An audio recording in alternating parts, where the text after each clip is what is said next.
സംഭവം ശരിയാണ് കേട്ടോ. പുതിയ വാഹനം എടുത്തിട്ട് ഡ്രൈവിംഗ് പഠിച്ചത് തന്നെയാണ്. ഇതിന് ചെറിയൊരു ഷോർട്ട് വീഡിയോ നമ്മൾ ചെയ്തിട്ടുണ്ടായിരുന്നു. ഏകദേശം 1,70,000 പേര് കണ്ടു കഴിഞ്ഞു ആ ഒരു വീഡിയോ. അപ്പോൾ അതിൻ്റെ ഒരു ഫുൾ വീഡിയോ ആണ് നമ്മളിപ്പോൾ ഒന്ന് ചെയ്യാൻ പോകുന്നത്. ഈ ഒരു വാഹനം എത്രത്തോളം ഡാമേജ് ആയിട്ടുണ്ട്, കംപ്ലൈൻ്റ് ആയിട്ടുണ്ട്, ഏതൊക്കെ പാർട്സുകൾ മാറ്റിയിട്ടുണ്ട് എന്താണെന്നുള്ളൊരു വീഡിയോ ആണ് നമ്മളിപ്പോൾ ഇവിടെ ചെയ്യാൻ പോകുന്നത്. അപ്പോൾ നോക്കുന്ന സമയത്ത് ഇതിൻ്റെ ഫ്രണ്ടിൽ 2 എയർ ബാഗും പൊട്ടിയിട്ടുണ്ട്, കണ്ടോ. അപ്പോൾ ഇതും കൂടി നമ്മൾക്ക് മാറ്റേണ്ടി വരും.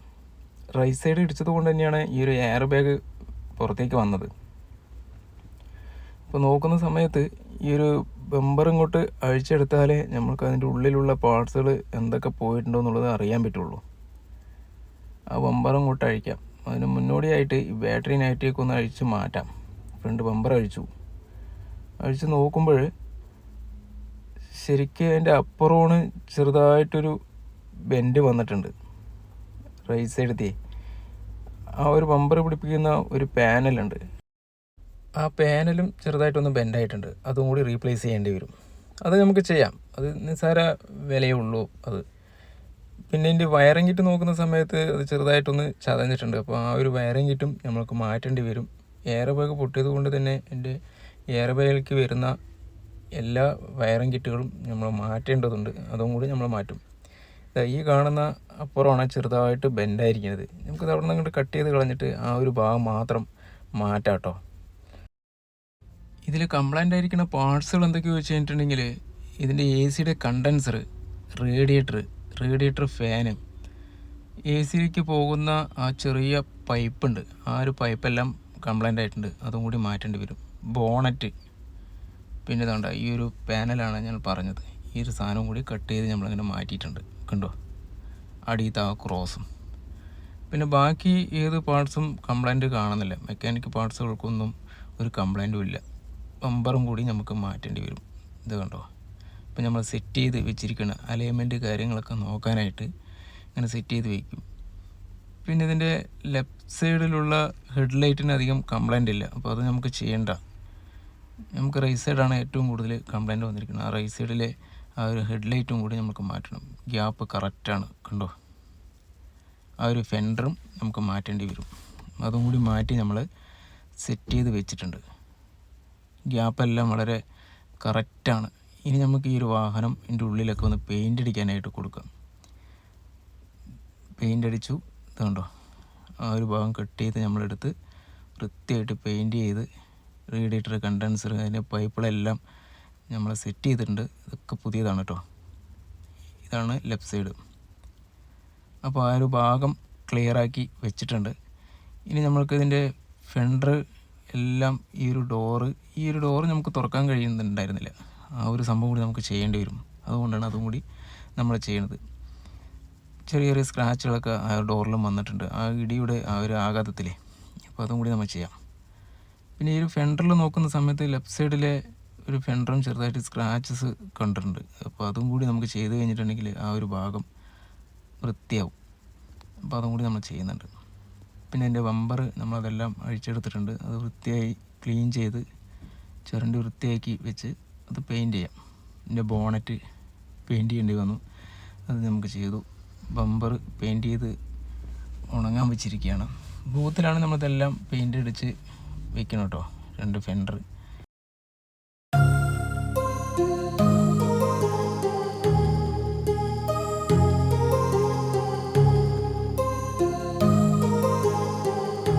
അപ്പോൾ നമ്മളെല്ലാ ഭാഗങ്ങളും സെറ്റ് ചെയ്ത് വെച്ചിട്ടുണ്ട്. അതിൻ്റെ ബോണറ്റ്, ഫെൻഡർ എല്ലാം നമ്മൾ സെറ്റ് ചെയ്തു. ഇനിയിപ്പോൾ ആ സൈഡ് മിറർ മാത്രമേ നമ്മൾക്ക് സെറ്റ് ചെയ്യാനുള്ളൂ. ഇതുണ്ടോ, കറക്റ്റ് ഗ്യാപ്പാണ്.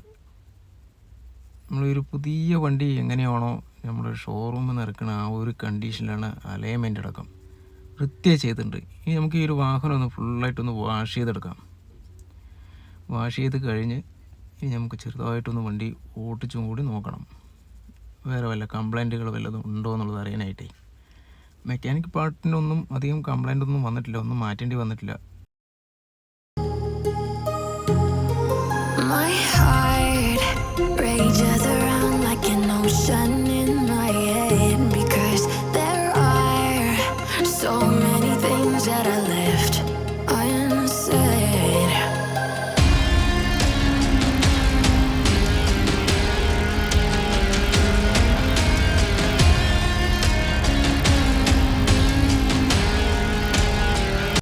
വൃത്തിയായിട്ട് വാഷ് ചെയ്തെടുത്ത് നമ്മൾക്ക് പോളിഷിങ് ഒന്ന് ചെയ്യണം. ആ ഒരു പോളിഷിങ് ചെയ്യാൻ വേണ്ടിയിട്ടാണ് ഇപ്പോൾ ഒരു വാഹനം ഇവിടെ നിർത്തിയിരിക്കുന്നത്. അതും കൂടി ചെയ്യാം. ഇഞ്ചിൻ റൂം നമ്മളധികം വാഷ് ചെയ്യാറില്ല കേട്ടോ. ഏതൊരു വാഹനത്തിനും ഇപ്പോൾ നമ്മളധികം ഇഞ്ചിൻ റൂം വാഷ് ചെയ്യണില്ല. ഈ ഒരു ECM കാര്യങ്ങളൊക്കെ ഈ ഒരു ഇഞ്ചിൻ റൂമിൽ തന്നെ വെക്കണത് കൊണ്ട് എപ്പോൾ വേണമെങ്കിൽ കംപ്ലൈൻ്റ് ആവാം. അപ്പോൾ നമ്മൾ അധികം ഫോഴ്സ് കൊടുത്ത് ആ ഒരു ഭാഗങ്ങളൊന്നും നമ്മൾ ഫുള്ളായിട്ട് വാഷ് ചെയ്യുന്നില്ല. എന്തായാലും ഇൻറ്റീരിയലും കാര്യങ്ങളൊക്കെ നമ്മൾ വൃത്തിയായിട്ട് തന്നെ എടുത്തിട്ടുണ്ട്. വാക്യൂം ക്ലീനർ വെച്ചിട്ട് തന്നെയാണ് നമ്മളിവിടെ വാഷിങ് ചെയ്യണത്. അതെല്ലാം വൃത്തിയായി ചെയ്തിട്ടുണ്ട്.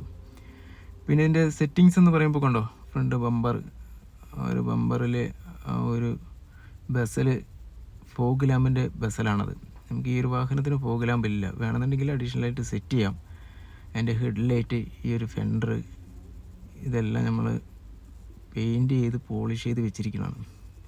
ഇപ്പോൾ ഈ നമ്മൾ പറയുകയാണെന്നുണ്ടെങ്കിൽ ഈ ഒരു മാറ്റിയ ഭാഗം ഏതാണെന്നുള്ളത് നമ്മൾക്ക് ഒരു കാരണവശാലും വേറൊരാൾക്ക് അറിയില്ല കേട്ടോ. Rage us around like an ocean in my head, because there are so many things that I left unsaid.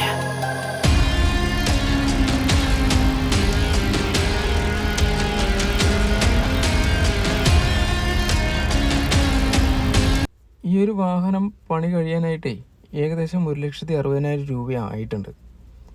കസ്റ്റമറുടെ കയ്യിൽ നിന്ന് ചിലവായിരിക്കുന്നത് 2,000 രൂപ ആയിട്ടുള്ളൂ. എങ്ങനെ വെച്ച് കഴിഞ്ഞിട്ടുണ്ടെങ്കിൽ പെയിൻറ്റ് ഡിപ്രീഷിയേഷനും അതേപോലെ തന്നെ ക്ലെയിം ചാർജ് മാത്രമേ കസ്റ്റമറുടെ കയ്യിൽ നിന്ന് വന്നിട്ടുള്ളൂ. ബാക്കിയെല്ലാം ഇൻഷുറൻസ് കവറഡ് ആയിട്ടുണ്ട്. There are so many things that I left unsaid.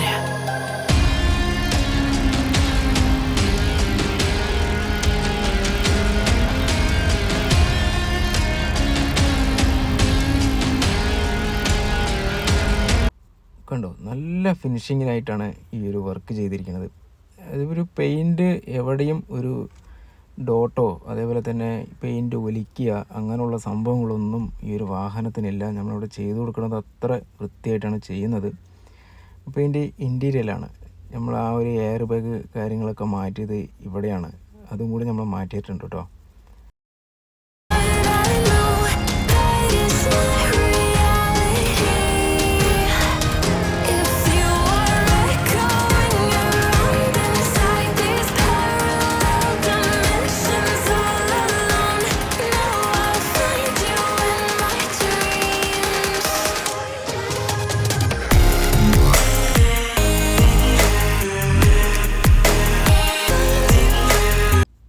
വാഹനം എന്തായാലും നമുക്കൊന്ന് സ്റ്റാർട്ട് ചെയ്ത് നോക്കാം, ഒന്ന് ഓടിച്ച് നോക്കണം. വേറെ വല്ല കംപ്ലൈൻറ്റ് ഉണ്ടോ എന്നുള്ളത് അറിയാനായിട്ടേ. വെഹിക്കിൾ ഒറ്റയടിക്ക് തന്നെ വെഹിക്കിൾ സ്റ്റാർട്ടായി. നമുക്ക് ഈ ഒരു വാഹനം എന്തായാലും ഒന്ന് ഓടിച്ച് നോക്കാം.